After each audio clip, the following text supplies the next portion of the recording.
Hello guys, we are back with our next lecture. In this lecture, let us go through some of the commonly used HTML tags, guys. Okay. So basically there are multiple commonly used HTML tags whenever you are designing a website. So these are the few. So basically whenever you are designing a website, you will be giving it a header. You will be writing some paragraphs. You will be underlining some things. You will be highlighting some things. You will be making strike offs on some things. You will be breaking lines. You will be giving some gaps. You will be giving some lines in between. You will be adding images. You will be adding forms like support forms or any kind of help forms. You can add audios. You can add videos. And all these things are the tags for those things, guys. So basically, I hope everyone remembers the boilerplate code, the basic code for HTML, guys. So it is nothing but HTML. You will be starting with the doc type as HTML. Then you will be opening HTML. So the first part in HTML is nothing but head. Inside head, you will be giving title. You will be closing the title, closing the head. Then you will be starting the body. So whatever tags I am defining here, so all these tags can be written inside the body, guys. Simple. And at the end you will be closing the body, and at the end you will be closing the HTML also. Okay, so just give me a second. Okay, so the first tag is nothing but heading. So please note that heading we are giving from H1. So H1, open, this will be closed. So here if you write hi, so the size of the H will be really high. Whereas H2 is a bit low. H3, H4, H5, H6. And the last size is H6, guys. H6 will be really low when compared with the normal one. Okay? With the original one. So basically this is the sizes of headings, guys. So basically when you are writing any HTML web page, you will not be remembering the size like, okay, the first heading should be 15 size, the second subheading should be 17, 12 size, the third subheading should be 10 size, the fourth subheading should be like that. You will be just directly start giving from H1 to the main heading, H3, H4, H5 like that you will be giving based on your requirement. So this makes the size compromising easily. So that is the reason why we will be using the headers. Guys, if possible, I will be posting a program, guys, with all the components. A single program with all the components, so that will be clear for you. Okay. So paragraph. Paragraph is nothing but you can write anything you want. So you will be starting paragraph.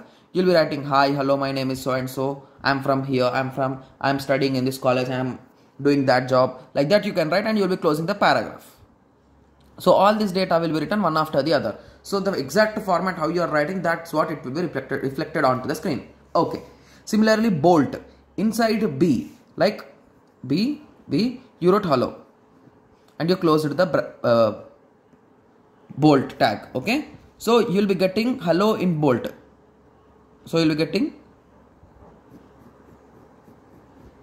okay, like this you will be getting in bold. That's it. Whereas in italics, you will be getting slant wise. I hope everyone knows italics, right? Okay.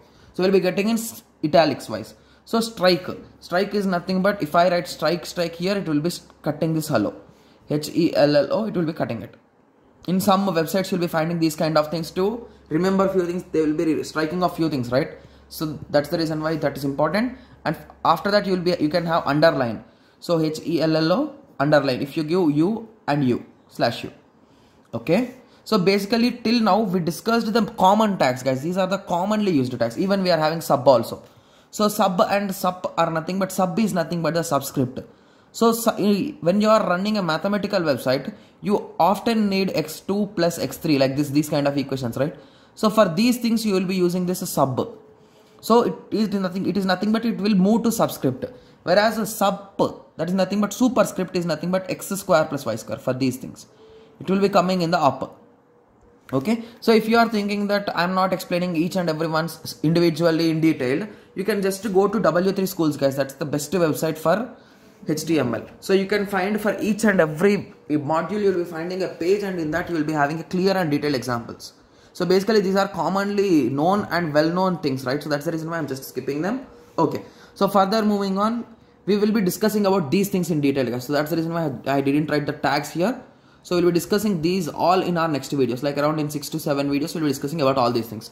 Lists, image, how you need to add an image, how you can create forms, how you can link one page to another page, how you can add an audio file, how you can add a video file, how you can draw tables. So these are all our upcoming lectures, guys. So the 6 to 7 lectures we'll be discussing about HTML only. Okay. So now your question will be, okay, this is fine. So are there any components which are removed from HTML5? So basically removed elements from HTML5. So these are the removed elements, guys. So basically in normal HTML we are having anchor tag, guys. Sorry, acronym. Acronym is nothing but for abbreviations, right? So whenever you are writing something, assume that you wrote CBSE. Okay, so there is a full form for CBSE, right? Central Board of something, I don't know about it, sorry for that. So Central Board of something. So there is secondary education. So Central Board of Secondary Education, okay?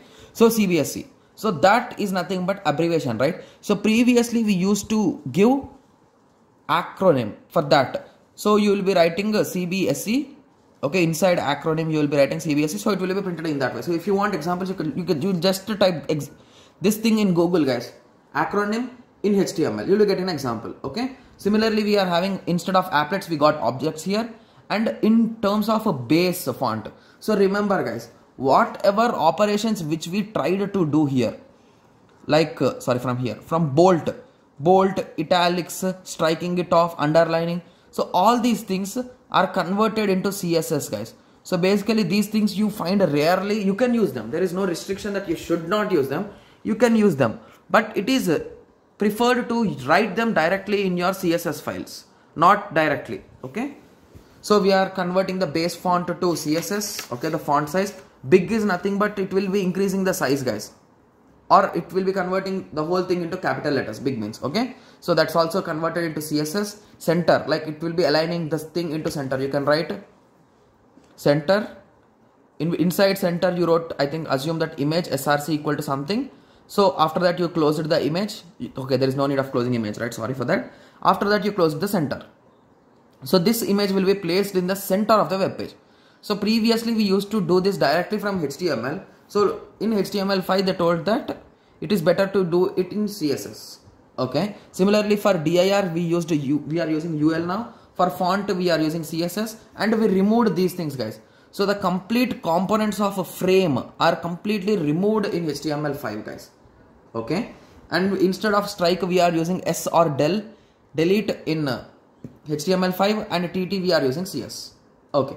So later after these topics in our PDF we are having some of the newly added tags for HTML5, guys. So basically I'll be explaining only few tags. Rest of the tags you can read them, guys, because it's just a theoretical explanation. There is nothing to understand a lot in these things. So basically so let us start from first, article.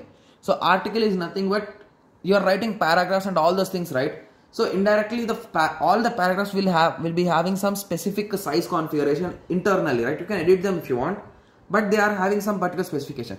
Similarly for articles, the article size, basically the articles are nothing but you can say that blog posts, like many people will be posting their blogs, right? So for those blogs in HTML5 they gave a separate article tag. So with this they can define that. So all the articles which they are writing will be of a similar font size, similar characteristics, like similar font size, font family, and those things. Okay. And you can add a proper figure easily instead of image. So basically previously if you have a pie graph, okay, previously in HTML we are forced to upload this as an image using image tag, but now here we got figure tag. So we are having a figure tag, and even we can give a name for it. So this name refer to this, so we can give figure caption. So in this way, to make a few things easier, so these tags came into play. So there are many tags, guys. Okay. So similarly we are having header tag. So basically in HTML5 even the body, so this is the tab, right? So this we assumed as the header, right? So again the body is divided into three parts, guys. That is nothing but the header part, the body part, and the footer part. So in header you will be writing the menu and all those things. In the body part you will be defining your main thing, and in the footer part every website will be having a footer, right? The small thin layer at the bottom. So that is nothing but a footer. So these things were added in HTML5.